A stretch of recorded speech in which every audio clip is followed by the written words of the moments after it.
Welcome. Jane and I are truly delighted to be here to the 7 Habits of Successful Families. We're going to have a wonderful time today. We're going to be talking about 7 habits, wonderful principles. We're going to hear from you. We want you to freely participate. And we're going to do some activities. I think we'll have a good time together. Every summer, John and I go to Montana. We have an old cabin up there. It's about 80 years old. And it's been there forever, and generation after generation has been up there to use this old cabin. It's full of mice, but we love it. And it's on a strip of beach surrounded by a huge forest, Gallatin National Forest, and a lovely lake. And there are other old cabins that have been there almost 100 years spotting down that beach too. And every summer we go up there, and our children go generation after generation, and we know our neighbors, we know who they are, and their grandmothers, and who was there. Last summer, it was a beautiful July day, and our neighbor, Bob Pembroke, called and said, "Jane, there's a grizzly bear in the footpath at the front of your cabin." I said, "Okay, thanks, Bob." And I called the forest ranger, and he said, "Well, I'm in Bozeman. I'm an hour and a half away. But would you do me a favor? Would you go and warn the campground, which isn't very far from us, and tell them, because that grizzly will walk through the campground." So we talked about it as a family. Now, grizzly bears are dangerous. They are very dangerous. And we didn't dare go outside. We had little children and teenagers, and we didn't want to just stay in the house on this beautiful day. So we talked about it. We said, let's pack up, get in our cars, and drive far away on the other side of the lake away from the grizzly bear. So we did. And when we got there, there was a strip of beach, and our other neighbors had done the same thing. And there were people laughing, and somebody had set up a volleyball net, and some of the other neighbors were pulling in, and people were there, and it was crowded. And there was a sort of sense of excitement that we had escaped the danger of the grizzly. And as I surveyed this scene, I stood back for a minute and I thought, wouldn't this be great if this is how it was in our culture? If families knew where the dangers were, and they knew where to go to be safe, to be away from the dangers. Not only did they know where the grizzly bears were and the danger, but they warned their neighbors. And we all pulled together and helped each other, and we knew where to go for safety. But families don't know today. Families don't know where the grizzly bears are. And if they do know where the dangers are in the culture, they don't know what to do about them. I believe that parents today are trying harder than their parents tried. I think they're trying much harder than their grandparents tried. But they don't know where the dangers are and what to do. You can have a beautiful 17-year-old girl sitting in her pink and white bedroom, beaming a grizzly bear into her bedroom every night via the internet, and she doesn't know it's a danger. You could have a boy who has been starting to get involved with a gang, and the parents know it, and they're worried about it, and they know this is a danger, but they're not sure what to do or how to prevent it. Or another daughter that started to experiment with drugs, and they're frightened. This is a grizzly bear that she's entertaining, and how do we tell her that she's in danger? Or another beautiful daughter who's decided that she's going to pick up with what the culture says about her, and even though she's attractive and she looks wonderful, she decided she's not possibly thin enough because of what she's looking at and reading, and she's now endangering her health because of what she's just picking up in the culture. Or a young couple who get married and they love each other and they want to be happy, and they decide to watch porno at night. They don't know pornography is a grizzly bear. And someday it may destroy their marriage. I think parents are trying harder than they ever had. And they're watching beautiful children being destroyed. and they don't know where to go or what to do. Now, the 7 Habits isn't the answer to everything, but it's a very good place for parents to start. And we hope you'll begin that journey with us today. So we live in kind of a toxic culture in terms of the family. So let me ask you this. What is required? What are basics to make a successful family? This is where you talk. What's essential? Just yes. Strong support system. A strong support system. Communication. Communication within the family. Yes. Respect. Love. Yes. Health. I mean, aren't there just 1,000 things?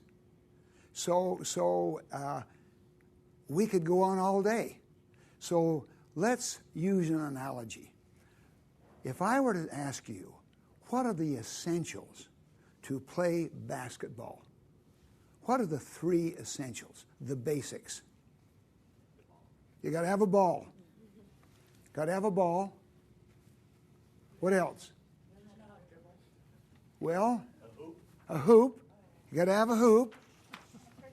And a person. Those are the 3 essentials.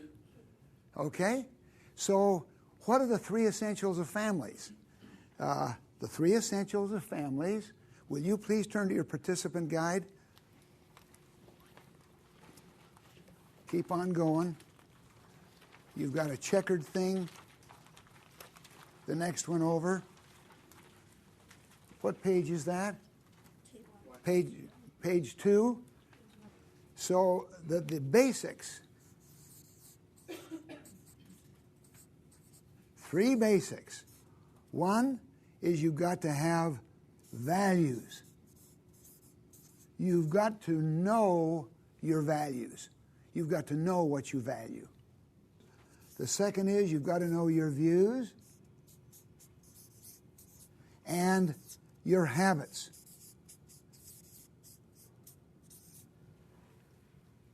Three fundamentals to having a successful family. Let's talk about values for just a minute. First of all, what are values? What are they? Carlos? Oh, yeah. Values are those things that you think are most important to yourself. Perfect, Carlos. Okay. Our values are the things that are important to us. Okay? Make sense? Now, can you think of any reason why it might be a good idea for a family to know what it is they value? We're the Segura family, and these things are important to us. Can you think of any any reason why it might be a good idea for a family to know that? Yes, Erica. Because it's something that you set a goal for, and it's for the family to attain, something to move towards. Okay, for goal setting. Mm-hmm. Good. Now, I want to share a little personal story with you. Just recently, I heard a college professor giving a talk about stories in a culture, the value of stories in a culture. And what she was saying was, in cultures where there is not a written history, but there is an oral history, they tell stories. The grandfather tells his children, his sons and daughters, stories about courage and faith and strength and values that he has and that their family has. He tells those stories to his children. They tell those stories to their children. And the children know this is who we are. These are our stories. This is what we value. Courage, faith, hard work, education, whatever it is. Those stories come down. In a culture where there are no stories passed on, where parents don't pass their stories on, then the children take their stories from the culture. So my story isn't grandfather's story. My story is whoever is the popular movie star of the culture. That becomes my story. So what we're trying to do is to help you think about your family and this is who we are, and this is what we value. Now, it's different for every family. We don't teach values. We just want you to be aware of what yours are and how helpful it will be for your family to know this is who we are and this is what we value. On page 2, would you write for me 5 things that are important to you, your values? Just the first 5 that come to your mind. These are important to me. Would you take just a minute and write those down? We're going to be referring to these values throughout the whole day. So now you've written some down and we'll talk about them later.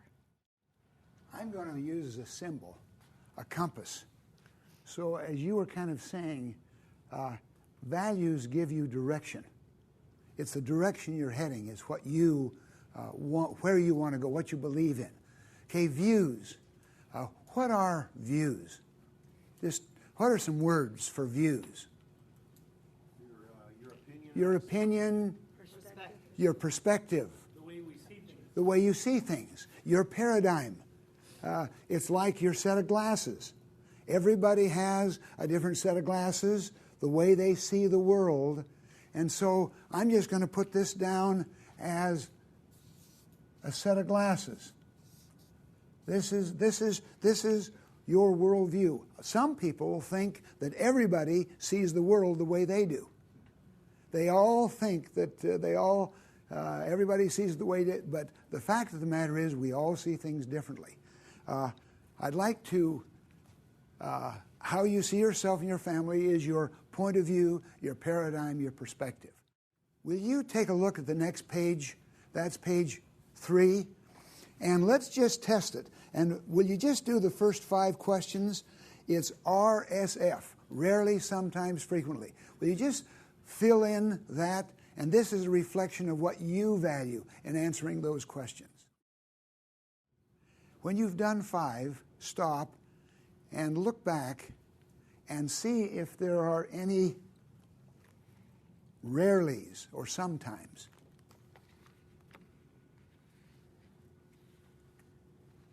Our experience, kind of worldwide, is that on, say, habit number 3, do you see yourself as a good parent?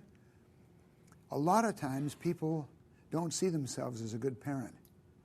And I say, well, why is that? Well, we fight. Duh. You mean you fight in your family, you don't think you're a good parent? Here you are at this class, you're doing the best you can. The impact of a limited view down at the bottom is seeing only what is wrong with yourself. That's a very significant thing. For an example, let's say that I see myself as being not very good, not very worthy, not a very good person. Will that have an impact on my life, all the rest of my life? Who's going to get a date? Oh, I don't. Doesn't. Who's going to? No, it won't. So it has a tremendous impact. How you view yourself. I'd like you to look at this. What do you see here? Just speak it right out. A face. What is it of? A lady. It's what? A man playing a saxophone. Do you believe that? Can you see them both? Okay. Everybody can see. So it's 2 different views, 2 different ways of acting.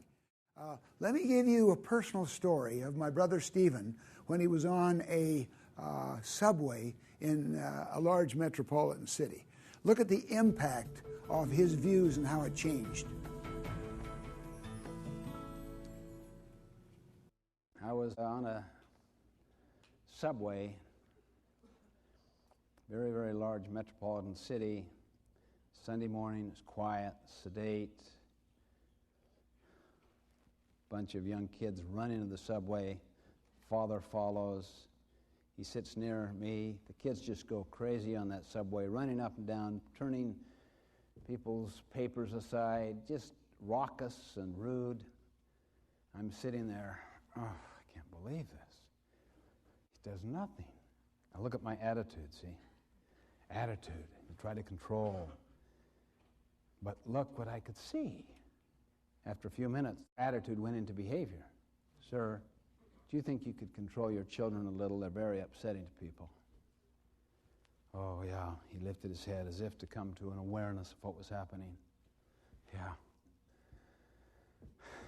I don't know. I just guess I should. We just left the hospital. Their mother died just about an hour ago, and I guess they don't know how to take it, and frankly, I don't either. Imagine the paradigm shift that took place there. Imagine now what the attitude and the behavior would be based upon that paradigm. Can you see why paradigms are deeper than attitude or behavior?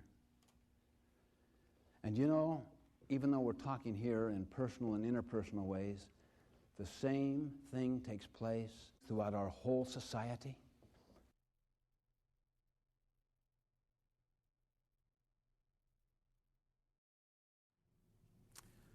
Will you turn over to page 4 and look at this diagram in the upper right-hand corner?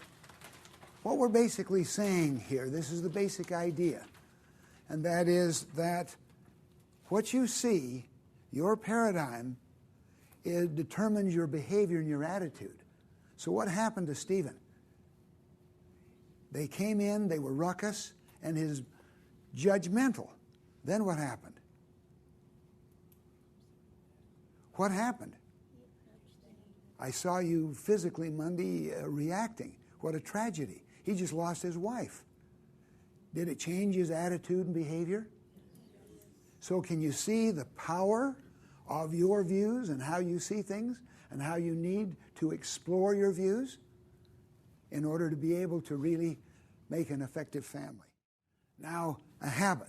What's a habit? Like what? Brush your teeth, exercise, something like that. Will everybody please put their fingers together? Okay. Now, will you just shift fingers? How does that feel? Awkward? Is it bad? It's just different, isn't it? Do we have habits of the mind? Tremendous habits of the mind. So what this course is all about are effective habits. The unsuccessful families, take a look on page 4. Unsuccessful families on the left-hand column. I can't do it. You don't know what's important in your life. You don't know what your values are. You don't know what you stand for. Spend time doing things that are not good for you. If you think someone wins, somebody else has got to lose. A competitive mindset. You talk first, listen second. You're always talking. But Mom, you never listen to me. You do what doesn't work with others.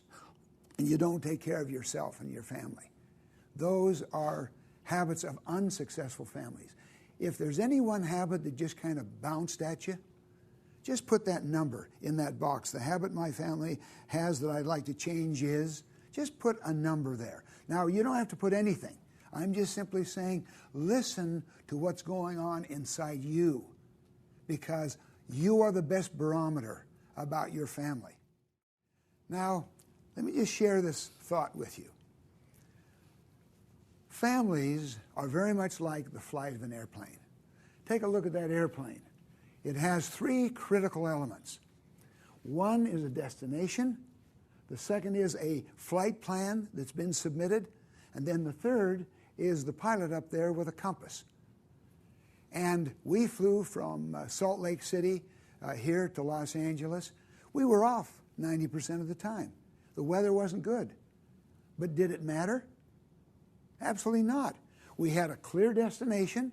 We had a flight plan. We knew exactly where to go. And we had a compass. We just kept getting back on track. Now, listen carefully. Families are like that. The best families are off 90% of the time.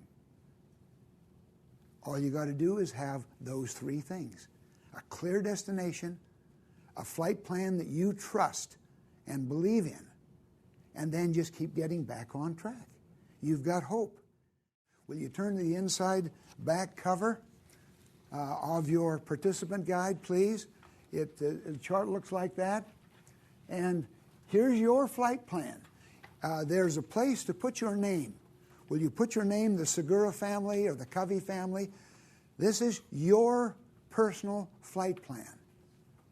Put your name on that. And as we go through these various habits and various views and values, then then you are going to decide what you want to put down on your own flight plan and have confidence in that. Now, notice I start at the bottom with these 7 habits because that's what we're going to be doing. The successful family habits. You say, I can do it, and so on. That's what this course is all about. Any questions so far? What are the 3 basics? Okay, so then let's move on then to the first habit. We ready? Okay.